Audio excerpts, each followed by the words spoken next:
সরকারের বিরুদ্ধে কেন ফুঁসে উঠেছে নেপালের জেনজি প্রজন্ম। নেপালে সরকারের বিরুদ্ধে ফুঁসে উঠেছে দেশটির শিক্ষার্থীরা। জেনজি প্রজন্মের ভয়াবহ এই বিক্ষোভ এরই মধ্যে ছড়িয়ে পড়েছে গোটা দেশ জুড়ে। রাজধানী কাঠমান্ডুতে হাজারো তরুণ বিক্ষোভ করছে।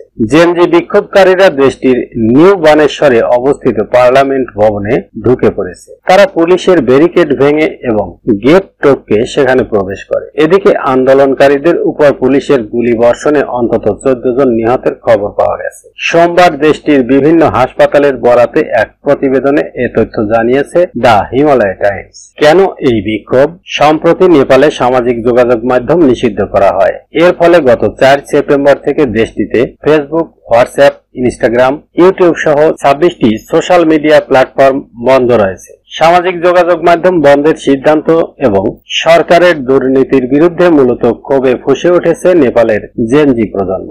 সংবাদ মাধ্যমের প্রতিবেদনে বলা হয়, সোমবার সকালের দিকে শুরু হওয়া দেশটির হাজার হাজার ছাত্র জনতার এই আন্দোলনে পুলিশের গুলিতে শতাধিক আন্দোলনকারী আহত হয়েছে। সম্প্রতি নেপালের প্রধানমন্ত্রী কেপি শর্মা ওলি নেতৃত্বাধীন সরকার ফেসবুক, ইউটিউব এবং এক্স সহ 26টি সামাজিক যোগাযোগ মাধ্যম প্ল্যাটফর্ম নিষিদ্ধ ঘোষণা করেছে।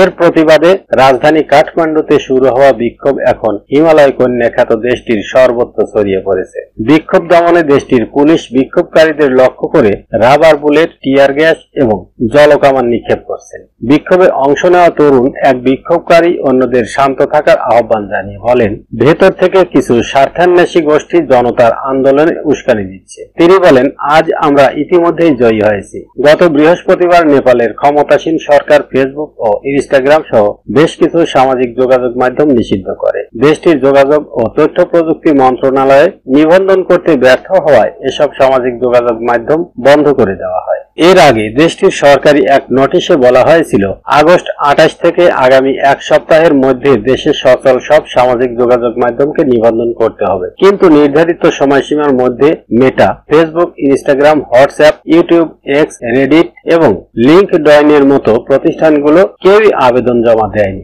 গত বছর নেপালের সুপ্রিম কোর্টের দেওয়া এক নির্দেশনা অনুযায়ী সামাজিক যোগাযোগ মাধ্যম নিবন্ধনের সময়সীমা নির্ধারণ করে দেয় দেশটির সরকার। পরে সামাজিক যোগাযোগ মাধ্যম কোম্পানিগুলোকে দেশটিতে নিজেদের অফিস এবং একজন অভিযোগ নিষ্পত্তি ও কমপ্লায়েন্স কর্মকর্তা নিয়োগ করতে বলা হয়েছিল। বর্তমানে টিকটক, ভাইবার, উইটক, নিম্বাস এবং পেপো লাইভ দেশটিতে নিবন্ধন করেছে। এসব সামাজিক যোগাযোগ মাধ্যম নেপালে সচল রয়েছে। এছাড়া টেলিগ্রাম ও গ্লোবাল ডায়েরির নিবন্ধনে আবেদন পর্যালোচনা করছে সরকার। কি বলছেন বিক্ষোভকারীরা?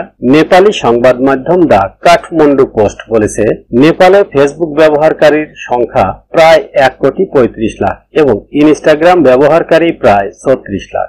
অনেকেই সামাজিক যোগাযোগ মাধ্যমের মাধ্যমে বিভিন্ন ধরনের ব্যবসা বাণিজ্য পরিচালনা করে। নেপালে সামাজিক যোগাযোগ মাধ্যম বন্ধ হওয়ার পর প্রথমে ক্ষতিগ্রস্তরা বিক্ষোভ শুরু করে। পরে তা সামাজিক যোগাযোগ মাধ্যম নিষেধাজ্ঞা বিরোধী আন্দোলন থেকে দুর্নীতি বিরোধী আন্দোলনে রূপ নেয়। কাঠমান্ডুর 24 বছর বয়সী শিক্ষার্থী উইজান রাজভান্ডারী সংবাদ মাধ্যমকে বলেন, সামাজিক যোগাযোগ মাধ্যমের উপর নিষেধাজ্ঞা থেকে আমাদের আন্দোলনের সূচনা হয়েছে। তবে এটাই একমাত্র কারণ নয়। আমরা এখানে একত্রিত হয়েছি। আমরা নেপালে প্রাতিষ্ঠানিক দুর্নীতির বিরুদ্ধে বিক্ষোভ করছি। ইখামা তুমরক নামের 20 বছর বয়সী আরেক শিক্ষার্থী বলেন, আমরা সরকারের কর্তৃত্ববাদী মনোভাবের বিরুদ্ধে প্রতিবাদ করছি। আমরা পরিবর্তন দেখতে চাই। অন্যরা সরকারের এমন আচরণ মেনে নিয়ে, কিন্তু এটি আমাদের প্রজন্মের মাধ্যমে শেষ হওয়া উচিত। সরকারের প্রতিক্রিয়া। রবিবার দেশটির সরকারি এক বিবৃতিতে বলা হয়, সরকার মত প্রকাশের স্বাধীনতাকে সম্মান করে এবং এ ধরনের স্বাধীনতা সুরক্ষার জন্য